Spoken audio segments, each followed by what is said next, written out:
بسم اللہ الرحمن الرحیم۔ اب ہم پڑھیں گے سورۃ الانعام کی آیت نمبر 162۔ اعوذ باللہ من الشیطان الرجیم۔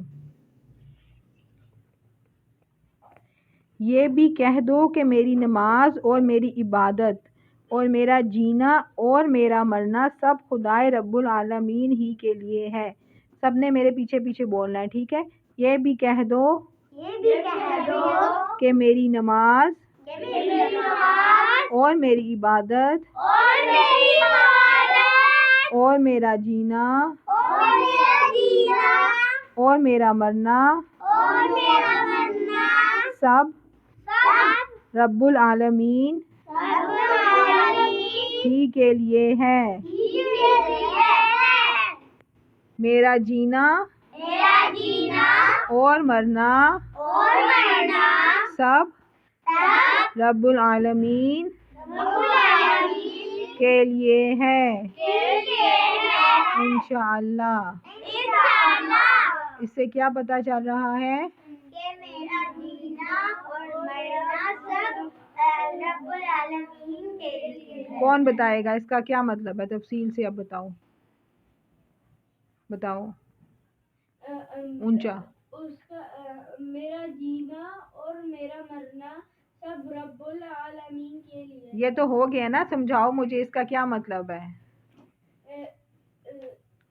سب کچھ اللہ، آپ سوچو، آپ بتاؤ۔ رب العالمین کے لیے۔ جی ہمارا جینا ہے اور ہمارا مرنا بس رب العالمین ہے۔ یہ تو بات ہو گئی ہے نا، اس کو ایکسپلین کرو۔ اونچا اونچا۔ کہ ہم جو جی رہے ہیں اور مریں گے وہ اللہ تعالیٰ کے لیے۔ یہ تو بات ہو گئی ہے، اسے ڈیٹیل میں کس کو کیا سمجھ آئی ہے؟ جینا، ٹھیک ہے؟ آپ کی جو پوری زندگی ہے وہ کس طرح گزارنی ہے؟ اللہ تعالیٰ کی عبادت کے لیے، یعنی میں جی رہا ہوں کس کی خاطر؟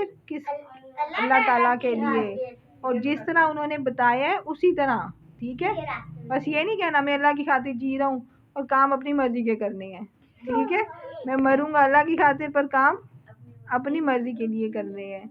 سارے کام، جو بھی کام کرنا ہے اس سے پہلے سوچنا ہے کہ اللہ تعالیٰ اس کام سے ناراض تو نہیں ہوں گے، ٹھیک ہے؟ کہ اللہ تعالیٰ اس کام سے خوش ہیں، اور جب ہم اچھا زندگی گزاریں گے تو ہماری موت بھی اچھی ہوگی۔ آپ کو میں نے بتایا تھا نا، کچھ لڑکے جو ساری زندگی میوزک سنتے رہتے ہیں، ایک دو لڑکوں کی جب ان کی ڈیتھ ہوئی تھی، وہ میوزک اس وقت سن رہے تھے تو انہوں نے کسی نے کیا کلمہ پڑھایا، وہ ہوش میں تھے لیکن ان کے منہ سے کلمہ نہیں نکل رہا تھا۔ وہ مرتے ٹائم بھی گانے سنیں گے یا گانے ان کے منہ سے نکلیں گے، جو گالیاں دیتے رہتے ہیں ان کی زندگی میں، اینڈ پہ بھی ان کے منہ سے گالیاں ہی نکلتی ہیں۔ جو ہر وقت پہلا کلمہ پڑھتے ہیں لاسٹ میں ان کے کلمہ پڑھنا بھی ہے اور عمل بھی کرنا ہے، ٹھیک ہے؟ عمل کا کیا مطلب ہے؟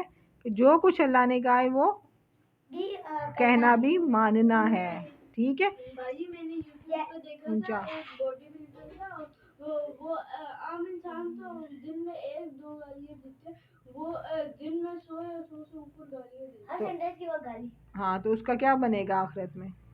اللہ تعالیٰ نے کہا ہے نا، پھر بتاؤ محب، کیا آپ نے سنا تھا زبان سے کیا ہوگا؟ زبان کی وجہ سے ہم جنت میں جائیں گے، کیونکہ زبان سے جو ہم گالیاں دیتے ہیں، برے الفاظ کہتے ہیں، زبان ہی ہمیں جنت میں لے کے جا سکتی ہے اور زبان ہی ہمیں دوزخ میں لے جا سکتی ہے۔ جیسے آپ کہتی ہیں اب ماما پاپا کا ادب کرنا چاہیے، ایسے ہی اللہ تعالیٰ کا بھی ادب کرنا چاہیے۔ جو ماما پاپا کہتے ہیں وہ سننا چاہیے، اور اللہ تعالیٰ جو کہتے ہیں ان پر بھی عمل کرنا چاہیے۔ اور ماما پاپا کی بات بھی اس لیے سننی چاہیے کہ اللہ تعالیٰ کا حکم ہے، ٹھیک ہے؟